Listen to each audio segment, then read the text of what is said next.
bienvenue sur le podcast Français pour curieux. Je suis Sandra, professeure de français langue étrangère, et ici, je vous parlerai des aspects intéressants, divertissants ou même étranges des cultures françaises et francophones. Bonjour à toutes et à tous et bienvenue dans ce nouvel épisode de Français pour curieux. J'espère que vous allez bien et que vous êtes en pleine forme cette semaine. Aujourd'hui, je vous parle de Louise Michel. Louise Michel est une des figures les plus marquantes de l'histoire française. Connue pour son rôle actif pendant la Commune de Paris en 1871, elle incarne les luttes sociales et politiques de son époque. Cette femme exceptionnelle, surnommée la Vierge Rouge, a consacré sa vie à la défense des opprimés et à la promotion des idéaux anarchistes. J'explore dans cet épisode les étapes importantes de sa vie et de son héritage, tout en décortiquant ses contributions à la Commune, son engagement politique et ses idées révolutionnaires. Comme d'habitude, un peu de vocabulaire utile afin de mieux comprendre l'épisode que vous allez écouter. L'insurrection, c'est le soulèvement contre une autorité ou un pouvoir en place. L'émancipation, c'est le processus par lequel une personne ou un groupe adhère à une plus grande liberté et à l'égalité. Les convictions, ce sont des idées ou des croyances profondément ancrées. La déportation, c'est l'exil forcé à la suite d'une décision judiciaire ou politique.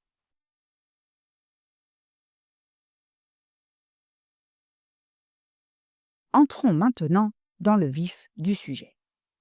Louise Michel naît le 29 mai 1830 au sein d'une famille modeste dans le village de Vroncourt-la-Côte, en Haute-Marne. En tant que fille illégitime, elle grandit avec une conscience aiguë, une conscience très forte des injustices sociales. Ses grands-parents maternels, bien qu'affectionnés, lui transmettent un sentiment d'exclusion lié à sa condition. Cette enfance marquée par l'inégalité et le rejet social crée en elle une détermination farouche à lutter pour une société plus juste. Dès son plus jeune âge, Louise Michel montre un esprit vif et curieux, ce qui la pousse à se passionner pour l'éducation et la justice sociale. Elle choisit la voie de l'enseignement, non seulement comme une carrière, mais comme un outil de transformation sociale.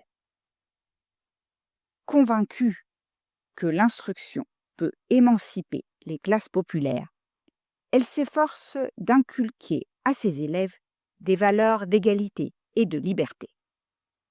Cependant, son refus catégorique de prêter serment à l'empereur Napoléon III, geste qu'elle juge incompatible avec ses principes, la prive d'un poste dans les écoles publiques.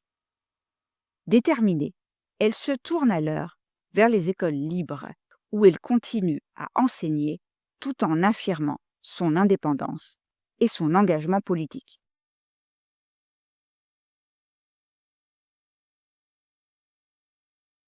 En 1871, elle joue un rôle central dans la Commune de Paris, une insurrection populaire qui revendique une société plus équitable et démocratique.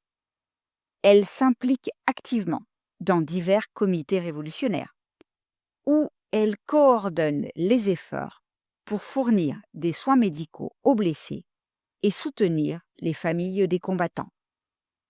Sur les barricades, elle se bat avec un courage remarquable, affirmant que la lutte pour la justice sociale nécessite un engagement total.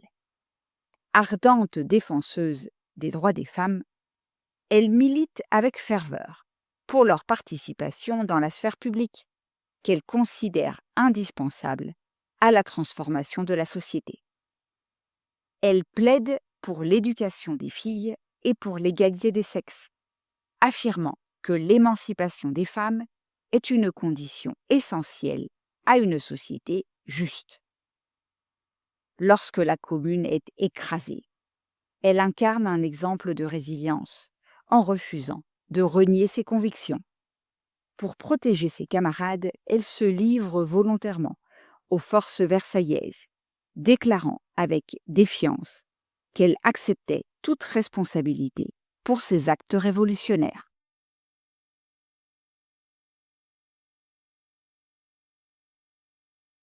Condamnée à la déportation en Nouvelle-Calédonie, Louise Michel transforme cette épreuve en une occasion unique de défendre ses idéaux.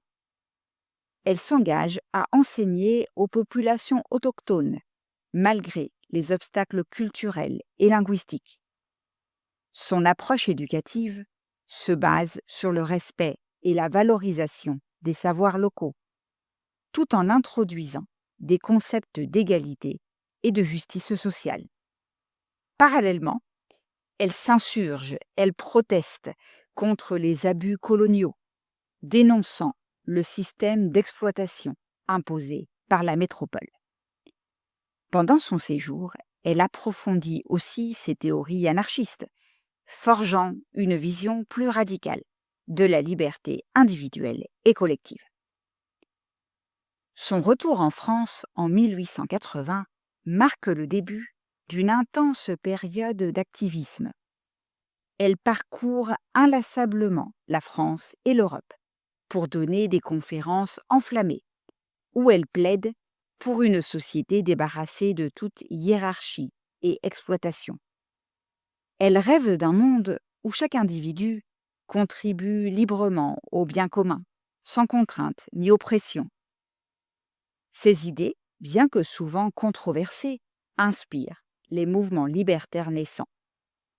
Face à une répression constante, elle demeure inébranlable, faisant de sa vie un combat incessant pour l'émancipation et la dignité humaine. Louise Michel meurt en 1905, mais son influence perdure.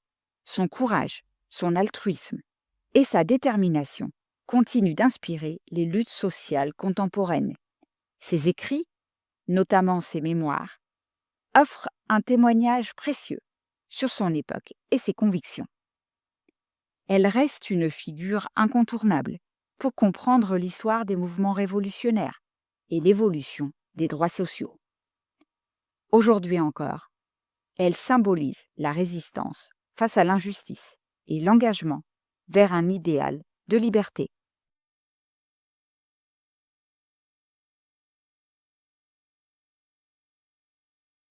Et voilà, nous arrivons au terme de l'épisode d'aujourd'hui. Merci de l'avoir écouté. J'espère que vous avez aimé ce que vous avez entendu. Si c'est le cas, je vous invite à laisser un message sur votre plateforme d'écoute préférée et à partager l'épisode autour de vous.